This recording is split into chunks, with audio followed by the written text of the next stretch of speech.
આપણી સંકલ્પ ન્યૂઝ ચેનલને સબસ્ક્રાઇબ અને લાઇક કરો, બેલ આઇકન દબાવો જેથી આવનાર ન્યૂઝ અપડેટ્સની નોટિફિકેશન આપના મોબાઈલ પર સૌથી પહેલા પહોંચે. Like, subscribe and share the video. નમસ્કાર દર્શક મિત્રો, હું છું પૂજા ટંડેલ. સંકલ્પ ન્યૂઝમાં આપનું સ્વાગત છે. સમાચારની શરૂઆત કરતા પહેલા એક નજર આજના મુખ્ય સમાચાર ઉપર. અતુલ હાઈવે પર ટેમ્પામાં ચૂનાની આડમાં ₹6.18 લાખનો દારૂ સાથે 2 ઇસમ ઝડપાયા. કુલ ₹11.21 લાખનો મુદ્દામાલ જપ્ત. વલસાડ રૂરલ પોલીસે ચૂનાની આડમાં લઈ જવાતો ₹6.18 લાખનો દારૂનો જથ્થો ઝડપી પાડ્યો હતો.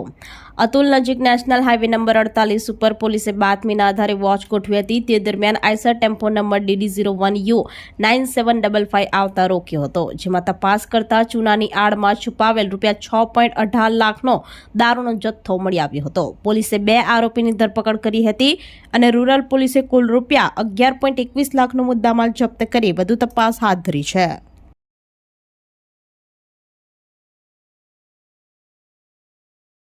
ધરમપુર ખાતે વિશ્વ સિકલ સેલ દિવસની જિલ્લા કક્ષાની ઉજવણી કરાઈ. કેમ્પમાં અંદાજે 5000 લોકોનું સિકલ સેલ માટે મફત સ્ક્રીનિંગ કરાયું.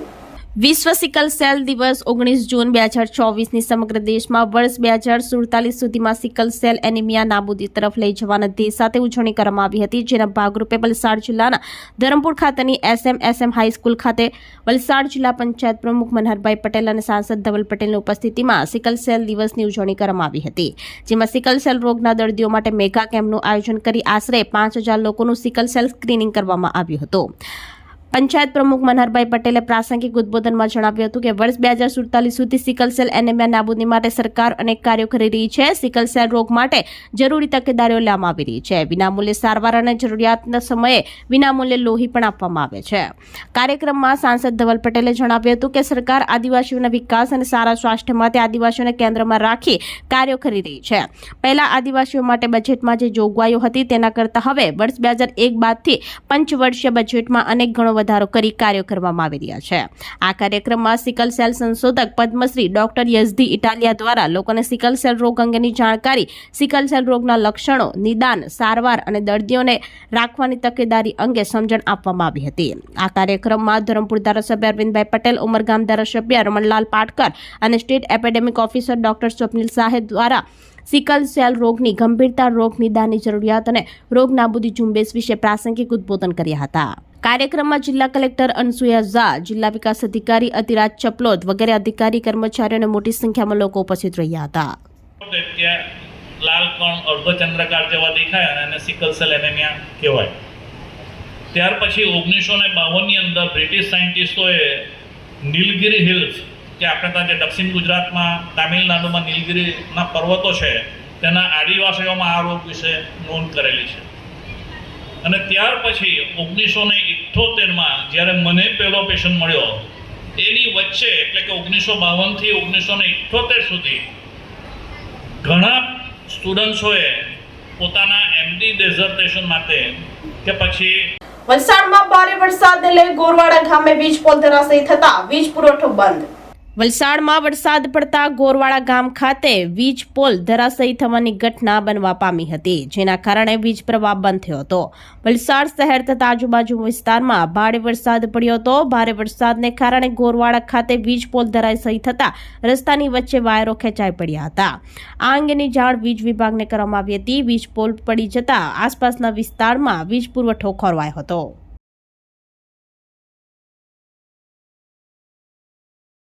દમણ દલવાડા ડેન્ટલ કોલેજમાં ચોમાસું શરૂ થતા 50 જેટલા વૃક્ષોનું વાવેતર કરાયું.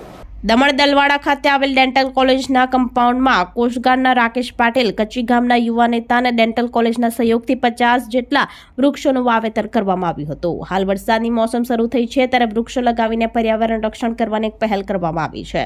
પરંતુ જોવાનું એ રહ્યું કે આ વૃક્ષોની માવજત કેવી રીતે થાય અને અહીં લગાવેલ 50 વૃક્ષોમાંથી કેટલા વૃક્ષોનું જતન કરવામાં આવે અને ડેન્ટલ કોલેજની હરિયાળીમાં વધારો થાય એ જરૂરી બન્યું છે.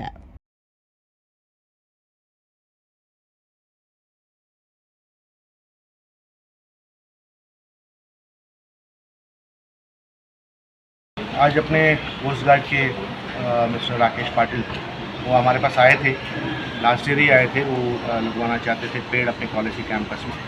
और इस बार फिर वापस उन्होंने याद दिलाया कि बिफोर द रेनी सीजन चालू हो उसके पहले हम लोग बरसात के पहले प्लांटेशन करें तो अच्छा रहेगा। तो उन्होंने इनको तनुज भाई जी को अप्रोच किया और तनुज भाई को अप्रोच किया और उन्होंने प्लांट्स डोनेट किए अपने कॉलेज के लिए। और हमारे स्टूडेंट्स जो इंटर्न्स बैच, मैंने उनको रिक्वेस्ट किया कि दे कैन कम, वो आ करके यहाँ पे प्लांटेशन करें। और अराउंड 50 प्लांट हमने मिल के सब लोग मिलकर यहाँ पर आज लगाए एंड होपफुली इसका रिज़ल्ट अच्छा रहेगा। और आगे भी हम उनको रिक्वेस्ट करेंगे कि और भी ऐसा प्लांटेशन का कार्यक्रम रहे अपने कॉलेज में और कॉलेज का जो ड्यूटी है जो बढ़ता रहे हर साल। Thank you. Pardi Eklavya model school ખાતે સિકલ સેલ એનિમિયા જાગૃતિ કાર્યક્રમ સાથે સ્પર્ધા યોજાઈ। Gujarat state tribal education society Gandhinagar અને અતુલ વિદ્યાલય ટ્રસ્ટ સંચાલિત Eklavya model residential school Pardi ખાતે સિકલ સેલ એનિમિયા જાગૃતિ કાર્યક્રમનું આયોજન કરવામાં આવ્યું હતું, જેની theme hope through process advancing care globally આધારિત હતી। આ કાર્યક્રમનો મુખ્ય હેતુ બાળકો, વાલીઓ તેમજ સમાજમાં સિકલ સેલ વિશે જાગૃત થાય અને સભાનતા કેળવે તે છે। ત્યારે આ કાર્યક્રમમાં પારડી પીએચસી મેડિકલ ટીમ દ્વારા શાળામાં ધોરણ 6 અને 11માં નવા પ્રવેશ મેળવેલ 90 જેટલા વિદ્યાર્થીઓનું સિકલ સેલ સ્ક્રીનિંગ ટેસ્ટ કરવામાં આવ્યું હતું। ત્યારબાદ ભાવેશ રાયચા, આસિસ્ટન્ટ ડાયરેક્ટર વલસાડ રક્તદાન કેન્દ્ર તેમજ સિકલ સેલ કાઉન્સિલર જયેશ ટંડેલ, પ્રાથમિક આરોગ્ય કેન્દ્ર સુખલાવ દ્વારા બાળકો અને વાલીઓને વિડીયો બતાવી સિકલ સેલ વિશે કેવી રીતે જાગૃતતા લાવી શકાય અને કયા પ્રકારની કાળજી લેવી જોઈએ તેનાથી માહિતગાર કરવામાં આવ્યા હતા। આ કાર્યક્રમ અંતર્ગત શાળા દ્વારા જાગૃતિ લાવવા માટે વિવિધ પ્રવૃત્તિ કરવામાં આવી હતી, જેમાં સિકલ સેલ જાગૃતિ અંગે પોસ્ટર તૈયાર કરવામાં આવ્યા તેમજ રેલીનું આયોજન, નિબંધ સ્પર્ધા, વક્તૃત્વ સ્પર્ધા, ચિત્ર સ્પર્ધાનું આયોજન કરવામાં આવ્યું હતું।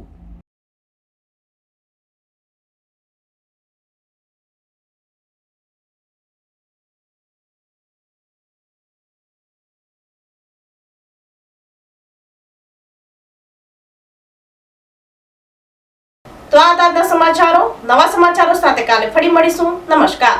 આપણી સંકલ્પ ન્યૂઝ ચેનલને સબસ્ક્રાઇબ અને લાઇક કરો, બેલ આઇકન દબાવો જેથી આવનાર ન્યૂઝ અપડેટ્સની નોટિફિકેશન આપના મોબાઈલ પર સૌથી પહેલા પહોંચે।